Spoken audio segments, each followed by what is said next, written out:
Agora, se eu for passar daqui para cá, eu tenho que usar para essa transformação aqui, eu vou ter que usar o jacobiano. Dφ vai ser o jacobiano de φ em relação, vai ter um jacobiano aqui, vai ficar aqui, dφ, errou, dφ, dφ. Eu tenho que usar o jacobiano da transformação. Quando a gente faz uma mudança de variável, quer dizer, se eu tenho assim, dx, dy, vou mudar de coordenada, eu vou ter derivado, vou ter que botar aqui o jacobiano de x, y, em relação a, sei lá, a coordenada du. Vou colocar aqui dt du. Então, quem vai aparecer aqui é o determinante do jacobiano da mudança de variável, da transformação. Então, se eu estou dφ, né, vou botar aqui, vai ficar esse jacobiano, dφ derrou, dφ daqui, dφ estar derrou, dφ estar daqui. E aí aqui vai ficar derrou, dqui. Eu estou mudando de variável. Então, quando fizer esse jacobiano, derivada de φ em relação a ρ vai dar exponencial. Derivada de φ em relação a aqui vai me produzir i ρ sobre n exponencial de i sobre n. Mas quando eu derivar φ estar em relação a ρ, dá exponencial negativa. E quando eu derivar o φ estar em relação a aqui, vai ficar menos i ρ sobre n exponencial negativa.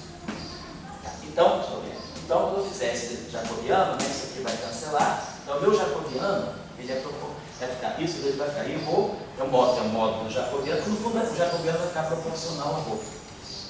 Então, se ρ for zero, meu jacobiano é zero, na medida do colapso. Então, esse é um problema dessa parametrização. Eu tenho uma singularidade do elemento de integração. E se eu quiser fazer a mudança de variáveis inversas, vai dar 1 sobre ρ. Se ρ for igual a zero, quer dizer, com mudança inversa, depois de eu ver o dφ, derrou dqui, né? Derrou dqui, função de dφ mais 1 sobre ρ, dφ está dφ. Então eu tenho esse problema. Então essa parametrização é proibida nesse caso, porque ela está dando uma incompatibilidade. Claro, a outra incompatibilidade, se você quiser fazer o formalismo canônico, vai ser o fato do momento canônico do ρ depender do ρ. Então eu tenho um problema na hora de fazer essa parametrização. Parece tão simples, mas não é viável. O teorema de Salant-Caberfoot-Pivot, ele discute as condições sobre as quais a gente pode fazer essas chamadas reparametrizações de campo. Esse é o trabalho original. Depois, na década de 70, Toft também escreve essa questão de uma maneira mais diagramática. Tem um trabalho do Bernard Toft, né? Que é aquele famoso que está na rede chamado diagramar.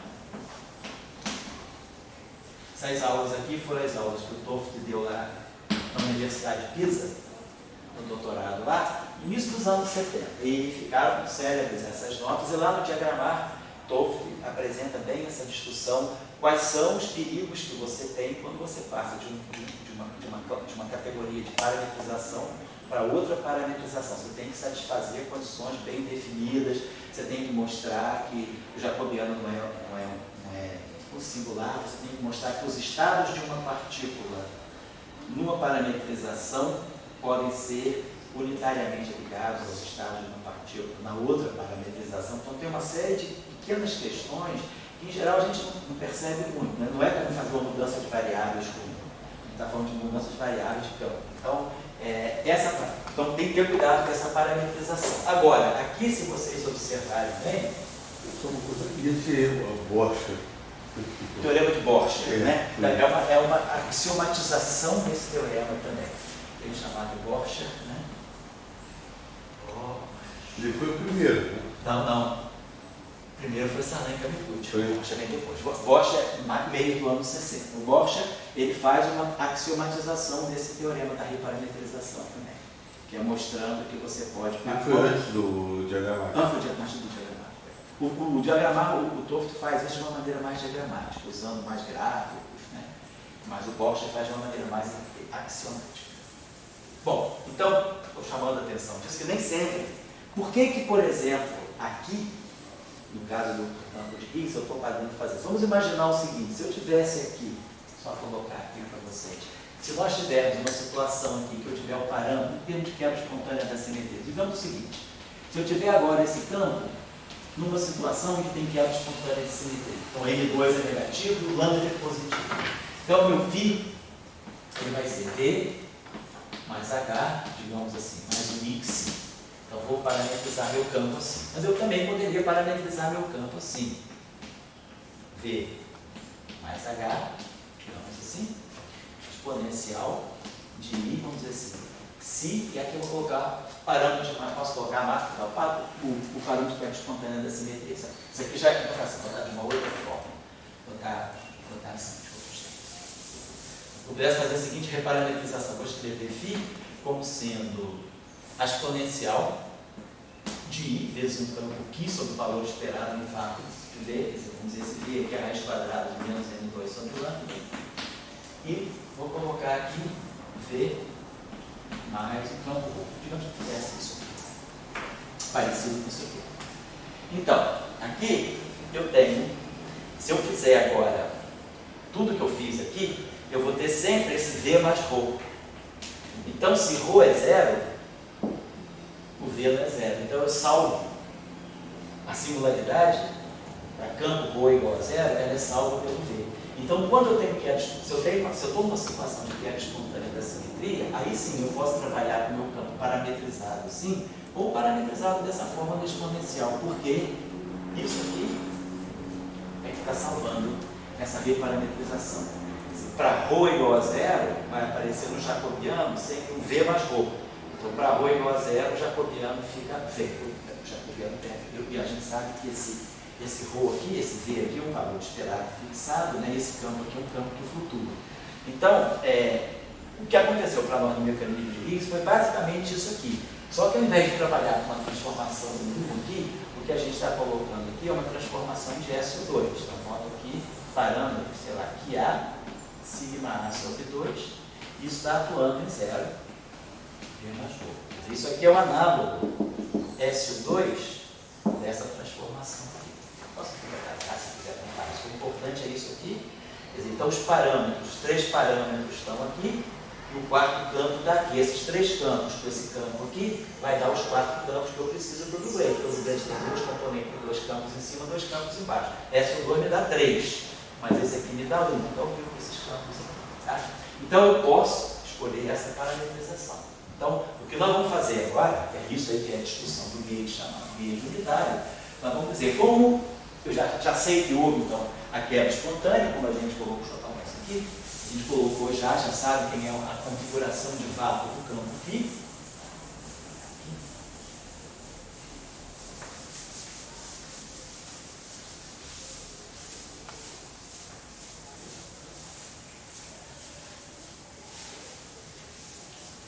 Então, a nossa configuração de vácuo do campo φ, nós já definimos bem, né? Então a gente sabe que a parte de cima é zero para vácuo, e a parte de baixo é V. E aí, então, o nosso campo φ, dublete, chamado dublete de Higgs, ele vai ser 0 mais V, que vai ficar 0V, mais aquilo que a gente vai chamar do campo quântico. E aí eu vou poder ter dois tipos de parametrização. Eu vou poder trabalhar com o meu φ, como sendo, será que a chave de Q mais I, e aqui embaixo vai ser V mais H mais I. Posso adotar essa parametrização. Ou posso adotar essa parametrização. Boto aqui as três componentes, né? Aqui A, sigma A sobre 2, o dublete, e aqui zero. V mais H. Então eu posso trabalhar, agora, com certo desse V aqui, eu posso trabalhar com essa parametrização com segurança. Então, o que pode ser mais conveniente, um caso ou para o outro. Então, o que a gente está observando é que o campo φ, ele carrega as coordenadas de SO2. A transformação SO2 desse campo, quando eu faço uma transformação SO2, campo de Higgs, todos os campos sofrem a transformação SO2. Então a filhinha vai ficar exponencial de I, aí a gente chamou os parâmetros de ômega A, sobre 2, φ. Né? O campo left, dublete left também. Então, dublete left vai no dublete L', que vai ser exponencial de I, ômega A, sigma A sobre 2L. A parte right é simulate versus 2, então não tem nada, e depois os campos de gauge. Então, por exemplo, o nosso BMI, né? O Y é inerte sobre S2, é invariante de S2, porque só havia simetria o YMI, mas o B se transforma dessa maneira. Então, exponencial de I, ômega A, sigma A sobre 2, BMI, transformação na representação adjunta, e aqui mais 1 sobre G, exponencial de I, ômega A, sigma A sobre 2, dI atuando na exponencial negativa, só completar aqui, né? Então, a mesma coisa. Então, a transformação de gauge do campo. Então, quando fizer uma transformação de SO2, meu lagrangiano é invariante. O lagrangiano é invariante por SO2 e por 1. Então, não importa se tem quebra de simetria ou não tem quebra de simetria. O lagrangiano é invariante.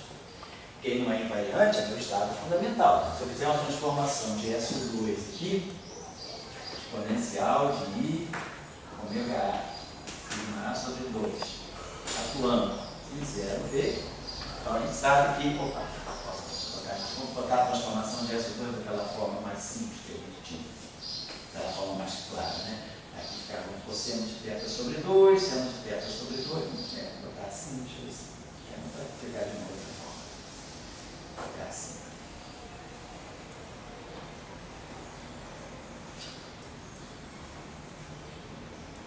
Vou botar assim, cosseno de θ sobre 2, só assim. Estou colocando isso assim em detalhe, porque tem gente assistindo esse curso que está vendo isso realmente pela primeiríssima vez, né?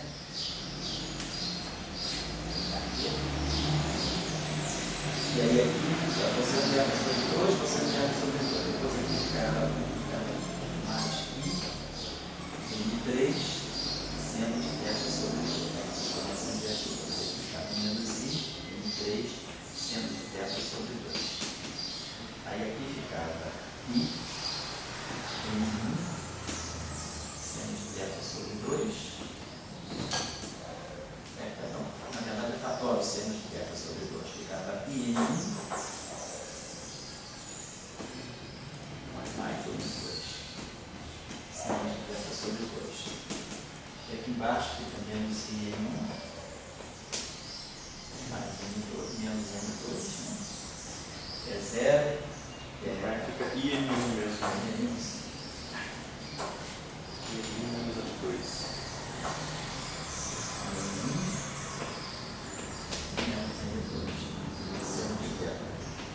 Se você fizer uma transformação do vácuo, faço uma transformação SO2 genérica em cima do vácuo, eu vou modificar o vácuo, vai aparecer alguma coisa aqui em cima, diferente de 0.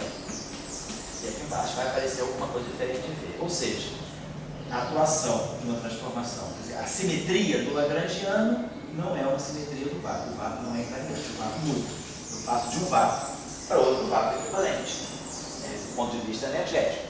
Então, o vácuo não é invariante. É isso que a gente chama de quebra espontânea da simetria. A simetria está no lagrangiano, mas não está no estado de vácuo. Então, nós não vamos ver a simetria nos estados da teoria. A gente vai ver a simetria está escondida só no lagrangiano. Claro, o fato da simetria ser quebrada espontaneamente, ela deixa alguns rastros, né, de que ela é quebrada espontaneamente. Já falou disso em outros cursos, relações entre parâmetros, eu não vou ficar repetindo aqui. Estou só lembrando então, que esse vácuo não é invariante. Se eu fizer uma transformação também de um único vácuo, né, o meu campo de Higgs tem número quântico 1. Então, a transformação de hipercarga, de qualquer hipercarga, a transformação de hipercarga é o parâmetro que eu chamava de alfa, aqui o gerador da transformação, que a gente chamava de y sobre 2, atuando no estado. Só que essa hipercarga aqui é 1, então isso aqui vai ficar exponencial, vai ficar 0, e aí vai ficar exponencial de alfa sobre 2V.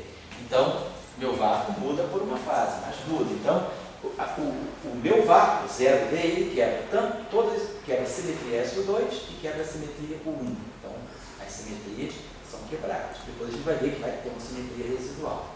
Então, a simetria SO2 é essa, E a simetria SO2 é aquela que nós apagamos, a simetria SO1 é essa. Se nós, pegarmos uma simetria, vamos pegar uma parte da simetria, correspondente ao gerador I3, né?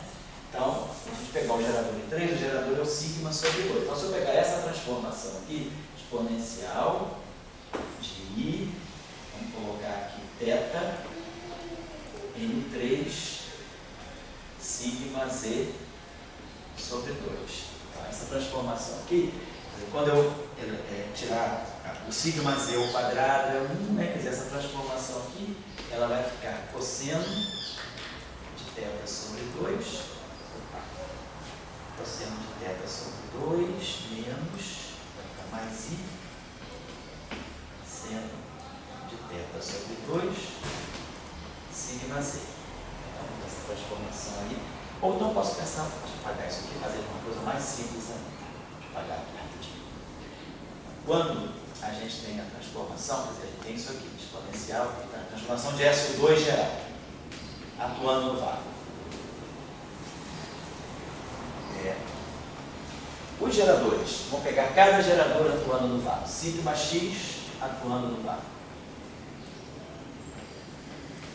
Então é 0, 1, 1, 0, vai ficar V0.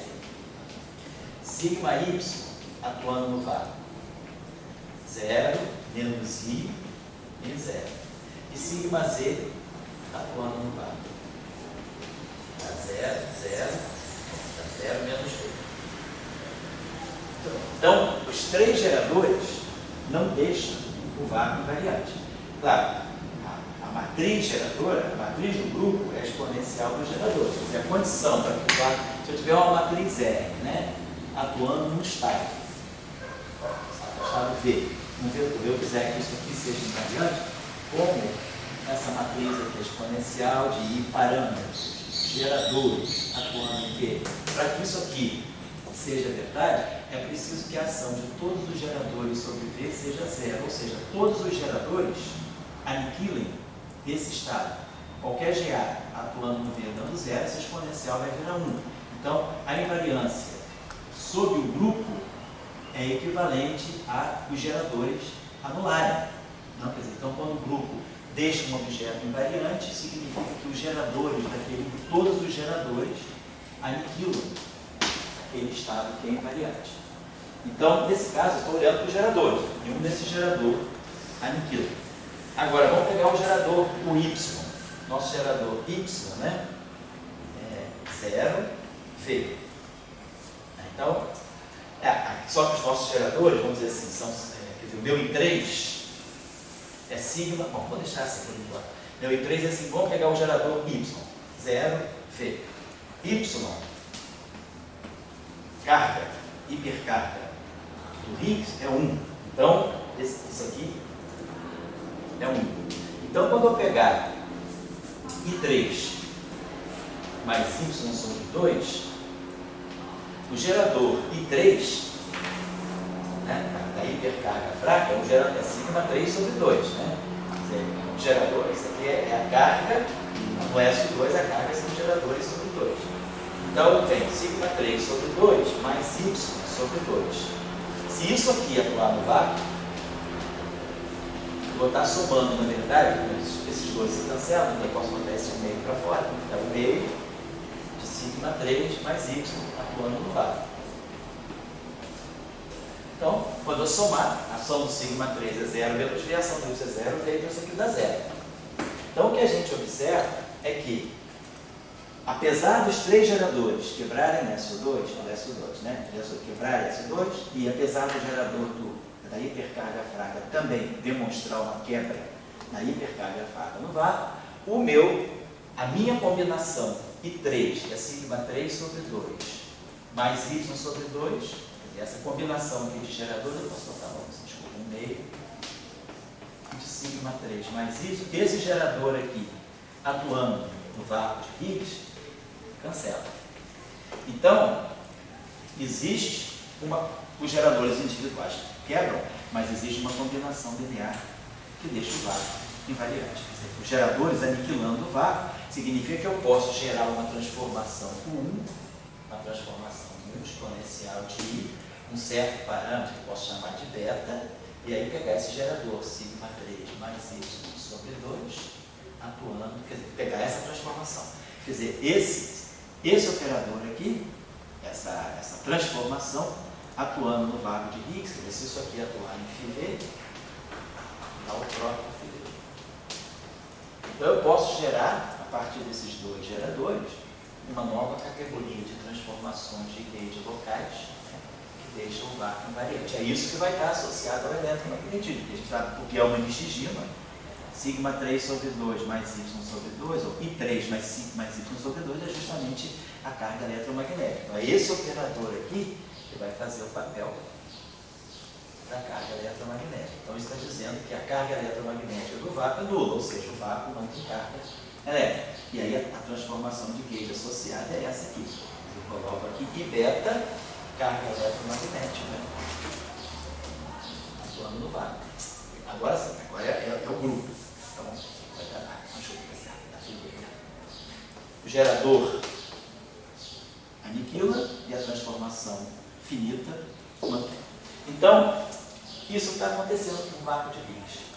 O vácuo quebra as simetrias, mas sobra uma simetria residual, que é uma combinação, a terceira componente do spin fraco com a hipercarga fraca, elas duas se juntam para dar uma simetria de gauge residual para o vácuo. Então, claro, essa simetria é uma simetria do Lagrangiano e é uma simetria do vácuo. A parte que essas simetrias aqui são só do Lagrangiano, mas não são do vácuo. Então, a quebra espontânea da simetria ela se caracteriza por isso. Então, já vou estar terminando por aqui daqui a pouco. Então, eu queria preparar para a próxima aula, o que a gente vai ter que fazer é qual parametrização nós vamos adotar.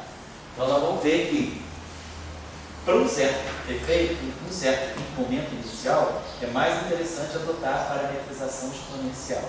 Porque na parametrização exponencial, essa grandeza φ está, eu reduzo, quer dizer, se eu adotar a parametrização exponencial, que é essa aqui, eu posso, ao fazer, pode falar. Você falou. Pode falar. A carga QN. Sim.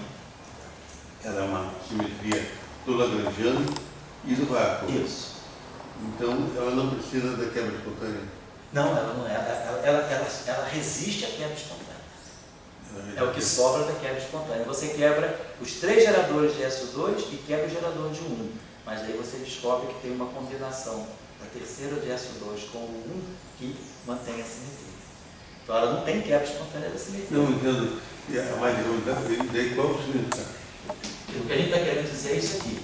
Se eu pegar a simetria SO2, que é a nossa simetria do modelo da teoria eletrofrágil, e aí o Higgs entra aqui. Então esse vácuo 0V, ele faz com que no final do dia, o que sobre para a gente aqui é uma simetria 1 eletromagnética, que é o gerador, é esse gerador que sobrevive. E esse gerador atuando no vácuo dá zero. Então essa simetria aqui, ela se reduz a essa simetria aqui. Quer dizer, aqui não era nada de eletromagnetismo. Aqui ficou o eletromagnetismo. Porque o que a gente está entendendo na teoria eletrofrágil, a gente entende que a origem da carga eletromagnética ela vem da hipercarga fraca e do isospin fraco. Essa aqui é. Quer dizer, o significado é isso aqui. Como esses dois operadores aqui comutam, quer dizer, você pode escrever isso aqui, essa exponencial aqui, você com o I. Nada te impede de escrever assim, ó. Isso aqui é I beta sigma 3 sobre 2 vezes exponencial de I beta y sobre 2. Você pode fatorar, porque esses dois geradores comutam, então as exponenciais se separam. Então, isso aqui é uma simetria SO2, essa é a simetria do Lagrangiano. Isso aqui é a simetria 1, isso aqui é a simetria do Lagrangiano. Então, meu Lagrangiano continua invariando.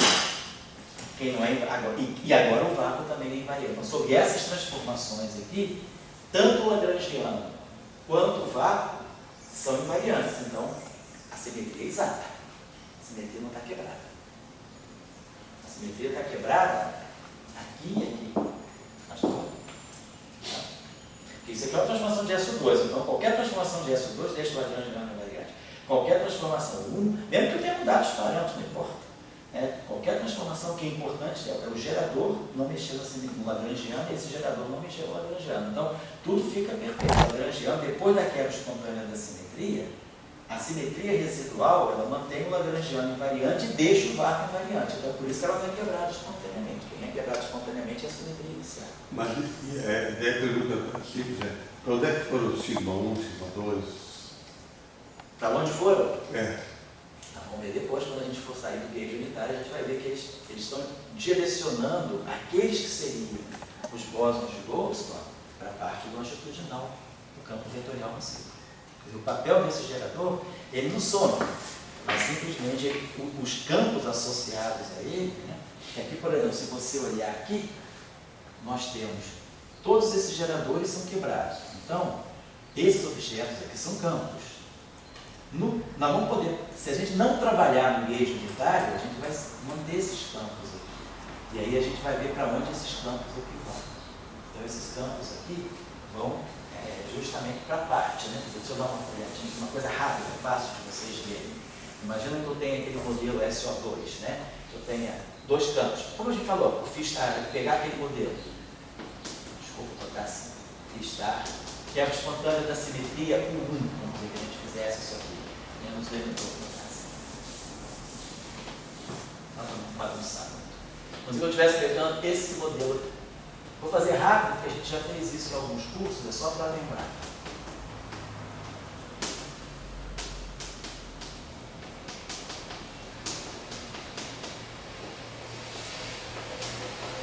Então, vou dizer, M2 negativo, lambda positivo. Quebrei a simetria, né, espontaneamente. Então, vou ter aqui uma raiz de menos M2 sobre lambda. Então, tem o meu V, que é isso aqui, desculpa. Então, o meu campo φ vai ser, vamos botar assim, V mais H, mais o I. Vamos adotar essa parametrização. Então, eu posso escrever isso aqui da seguinte maneira, né? Vamos dizer que deixa eu botar assim. Se eu fizer uma transformação, quando eu faço a transformação de gauge, se eu fizer assim, filinha, exponencial, e o parâmetro de gauge, a carga, não sei que a carga seja 1, não importa, é φ. Então, quando a gente decompõe o campo dessa maneira, eu vou ter V mais H' mais I filinha, vai ficar. Vamos passar uma transformação infinitesimal. 1 mais I alfa. Vou fazer então, fazer assim. Pegar uma transformação infinitesimal. Delta φ e alfa φ. Então, vamos fazer. Delta φ vai ficar delta de V mais H. O vácuo invariante vai ficar delta H mais I delta aqui igual a I alfa V mais H mais I aqui. Então vamos lá. Quem vai ter uma parte real? Delta H é real. Delta, vamos pegar a parte real aqui. Então vai ficar menos alfa aqui. Essa é a variação do H. É esse termo aqui, né? A parte real. Essa parte aqui é puramente imaginária. Então o delta aqui, eu vou cancelar o I, o delta aqui é alfa V mais H. Vou colocar assim. Perfeito. Então, o valor esperado do vácuo está aqui. Né? Então, quando eu vou tomar a configuração de vácuos, o que é o vácuo para mim? O vácuo desse modelo para mim. O vácuo é φ igual a V, ou seja, é Q igual a zero. O que caracteriza o vácuo é Q igual a zero e H igual a zero. Né? Que é vamos dizer, o nosso φ é isso aqui. Então, quando H for zero e Q for zero, φ é igual a V, ou seja, aqui é o vácuo. Então, a configuração de vácuo é Q igual a zero. Vamos botar aqui o vácuo. Está dando para ler, né, Tchau? Sim, dá para ler. H igual aqui, igual a zero. Então, quando eu faço perturbo o vácuo, então, o vácuo é H igual a zero, delta H continua sendo zero. Se eu perturbar o vácuo, o Q sendo zero, o delta H é zero. Quando eu perturbo o vácuo, o H é zero, mas o delta aqui não é zero. Então, esse campo aqui, quer dizer, eu adquiro uma configuração. Quer dizer, se eu pegar o vácuo, lá para paradão, eu faço uma perturbação. Quer dizer, o que é uma perturbação? A transformação de simetria é você perturbar o vácuo, perturbando ligeiramente o vácuo com parâmetro alfa. O que eu observo? Que esse H é estável. Se H era zero no vácuo, delta H continua zero. Então, H não sente essa transformação, ele não sente essa perturbação. Mas o Q sente. Então, o Q se movimenta. Esse parâmetro agora aqui é um parâmetro local, estamos falando de uma transformação local. Então, meu Q, eu gero uma perturbação que depende de X, perdão. Então, quando eu perturbo o vácuo por uma pequena transformação de simetria, eu estou gerando um campo. E esse campo aqui, ele vem como uma perturbação. É o que a gente chama de bóson de Goldstone. Se a simetria fosse exata, não tem queda. Se a simetria não for local ou global, se a simetria é global, esse alfa é constante. Isso aqui vale tudo para a simetria global e local. A diferença é que, quando a simetria é global, alfa é constante, V é constante. Então eu gero delta aqui constante. Ou seja, eu gero uma configuração de campo que é constante. Portanto, o que ela tem? Comprimento de onda infinito. Se ela tem comprimento de onda infinito, ela tem frequência zero. Se ela tem frequência zero, na analogia quântica, né, corpuscular, a energia é zero. Então, eu estou gerando a massa, né? Então, eu estou gerando bóson de Goldstone. Eu estou gerando alguma coisa que, se eu perturbo o vácuo, o meu sistema apresenta uma configuração de campo, né, que corresponde a uma excitação de massa zero. Então, isso é o teorema de Goldstone. E você localiza o bóson de Goldstone é justamente o cara que não deu a quebra da simetria. A quebra de simetria eu coloquei toda no H. Então, o cara que quebra a simetria, que é o H que flutua em torno do vácuo, ele continua invariante. Mas o cara que não quebrou a simetria é que vai virar o bóson de Goldstone. Eu localizo isso aqui. O delta aqui vai fazer o papel. Eu tenho um vácuo paradão, perturbo o vácuo, que vai gerar uma onda de comprimento de onda infinito, que na representação de corpuscular vai corresponder a uma partícula de massa zero. Perfeito. Isso é simetria global. Então, eu localizei. Meu bóson de Goldstone está aqui. Agora, essa simetria local, eu já não tenho mais uma onda constante. Então, já não posso mais falar de comprimento de onda zero. E aí, o que vai acontecer? Se a simetria é local, eu tenho um campo de gauge. E quem é a variação do campo de gauge? A transformação do campo de gauge sobre a transformação de simetria é menos ou mais dmi alfa. Essa é a variação. Então, como agora a simetria é local, quando eu perturbo o vácuo, mas aí eu também estou perturbando. Na configuração de vácuo, a mi é zero. No vácuo é a mi igual a zero, Q igual a zero e H igual a zero. Só que quando eu perturbo o vácuo, o H não se reacende. O Q acende e o campo de gauge acende, dele alfa. Mas quem é esse alfa? Esse alfa é o delta Q sobre D. Então, na verdade, o meu campo de gauge, ele adquire uma parte longitudinal. Quer dizer, vai haver uma onda longitudinal associada ao campo E. A parte longitudinal é o dmi. E esse campo aqui, ele vai se inserir na parte longitudinal do campo amigo, do campo de gauge. Então, aquilo que seria o bóson de Goldstone acaba se tornando a parte longitudinal. Então, é isso que a gente chama de pseudo-bóson de Goldstone. O pseudo-bóson de Goldstone, quando você vai para a simetria local, aquele cara que seria o bóson de Goldstone, na verdade, ele se incorpora na parte longitudinal do campo de gauge. É como se você tivesse duas ondas, né? Você gera a onda do Q e gera a onda do A. Só que essa onda do Q, ela vai surfando no campo A. Então, é como se você tivesse um campo que está carregando o próprio cara que seria o bóson de Goldstone se a simetria fosse global. Mas como a simetria é local, ele se translada para cá. Então, o gerador que é quebrado, esse caso é a simetria 1. A simetria 1 tem um gerador só, o gerador é quebrado. Quer dizer, a quebra da simetria se dá através do valor esperado no vácuo do φ. Então, aquele cara que seria o bóson de Goldstone, ele entra, quer dizer, o gerador que é quebrado, ele entra, quer dizer, para você pergunta, para onde vai o sigma x?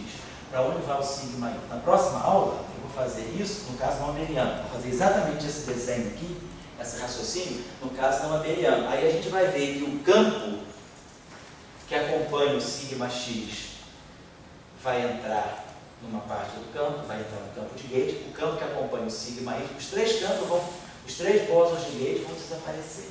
Então a gente vai ver exatamente para onde é que vão os que seriam os bósons de Goldstone. Isso aqui eu estou falando no caso abeliano.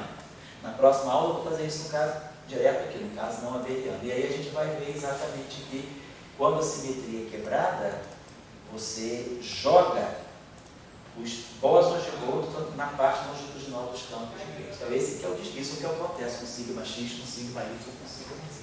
Agora o parâmetro de gauge, ele que era um parâmetro de simetria, Sim. ele se torna um campo. Ele se torna um campo. Quer dizer, um parâmetro arbitrário, um parâmetro que gera esse campo. Isso não é tão fácil de... Não é óbvio, claro que não. Ele tem que assim, assimilar essa discussão. Mas esse modelinho é muito simples, ele já dá a essência do processo. O que a gente vai ver na próxima aula é fazer exatamente isso aqui. Vamos pegar uma transformação S12 infinitesimal, vamos jogar em cima do Higgs, né? E vamos ver o que vai acontecer. Na próxima aula que a gente vai fazer. Você falasse com o Gira, que ele faz lá o elevado que é alfa. Isso. Ele vai dizer, não, ele diz aquele alfa cria as derivadas covariantes, tem aquelas coisas. Isso. Cria a minha teoria Isso. através daquela transformação Isso. de gauge.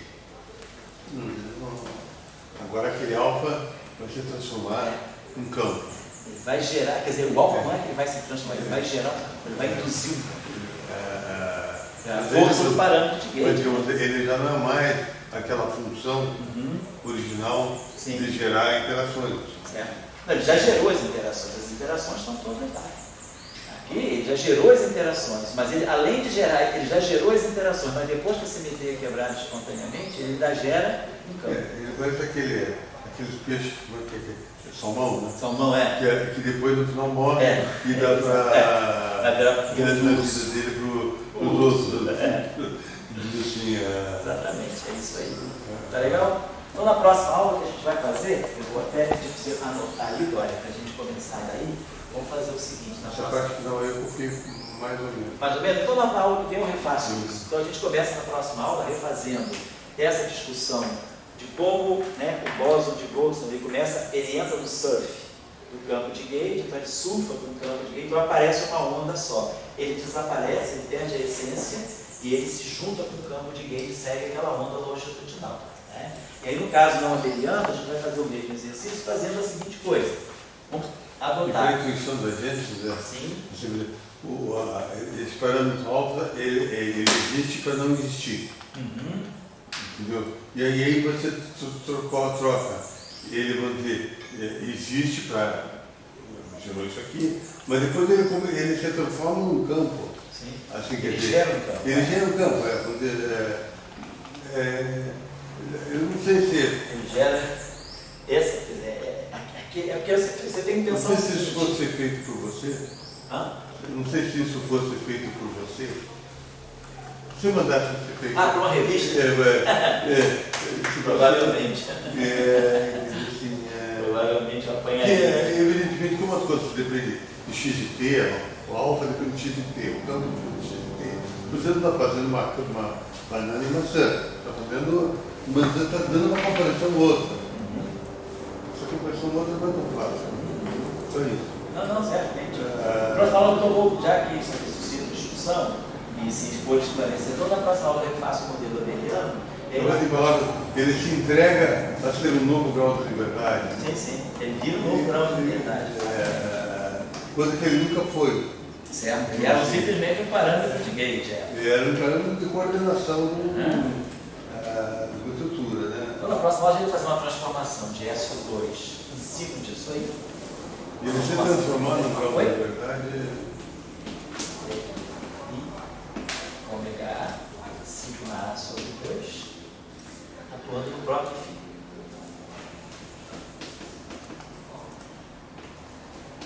Então, na próxima aula, a gente vai ver que fazendo a mesma coisa que a gente fez no caso 1, podemos fazer a transformação infinitesimal. E lembrando que o VAR, no VAR, Φ é 0, Ψ é 0, H é 0 e Rho é 0. Então, nós temos agora um VAR caracterizado por esses campos iguais a 0. Quando eu fizer essa transformação, eu vou gerar um delta aqui, vou gerar um delta xi, vou gerar um delta h e vou gerar um delta rho. A gente vai mostrar que delta aqui, delta xi e delta rho, quando eu perturbar o VAR, tudo isso aqui é 0. Quando eu fizer uma perturbação do VAR, o delta h continua sendo 0. Mas aí o delta aqui vai pegar um parâmetro, ômega 1, sei lá, o delta aqui, xi, vai pegar outro parâmetro, o delta rho vai pegar outro. Então eu vou gerar 3 bósons de Goldstone, só que eles vão ser campos agora. E eles vão surfar nas 3 componentes do DN1, DN2 e DN3.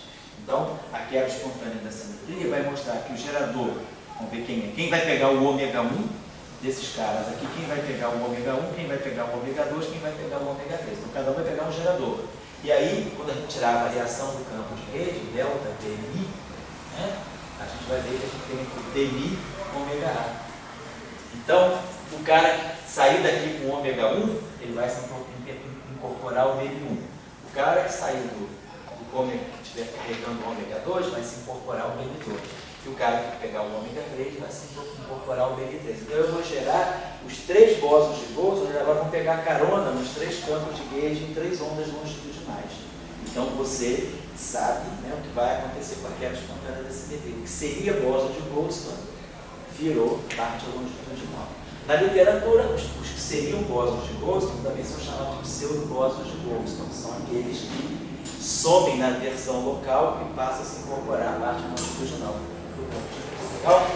No próximo aula a gente vai trabalhar um pouquinho mais isso antes de fazer o cálculo das massas, depois é uma coisa mecânica, só diagonalizar a matriz, né? Não tem assim, essência de discussão. A discussão está toda aqui.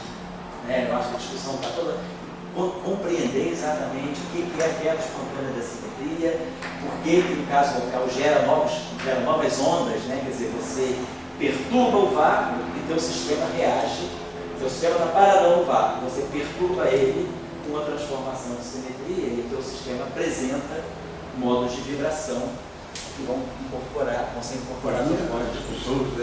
Quando você mostrou na aula que você vê com a quebra espontânea, é quando você fala no vácuo, com o PN, a carga eletromagnética. A carga eletromagnética, você não quebrou no vácuo. A pergunta que vem é a seguinte: será que por que você não começou a tua teoria com a carga eletromagnética?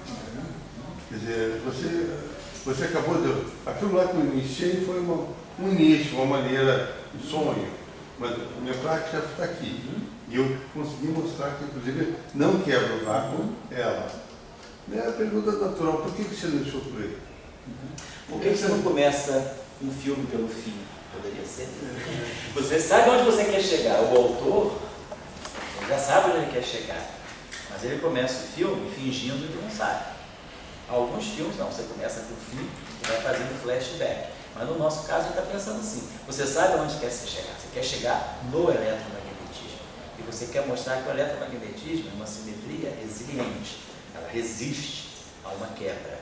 E aí você começa com uma coisa, mas já sabendo onde você vai chegar. O que eu quero dizer que é importante, para evitar exatamente elucubrações erradas, é que não se prova nada com isso, apenas se acomoda. Você quer apenas ver. É possível descrever 2 interações diferentes, a fraca eletromagnética, num approach único. É isso que é a unificação. A interação eletromagnética é uma coisa, a interação fraca é outra, completamente diferente. Elas têm escalas diferentes. A interação eletromagnética tem uma escala de 10 a menos 17 segundos, a interação fraca tem uma escala de 10 a menos 8, 10 a menos 6, até minutos. Então, a interação eletromagnética tem alcance infinito. A interação fraca tem alcance limitado ao núcleo atômico.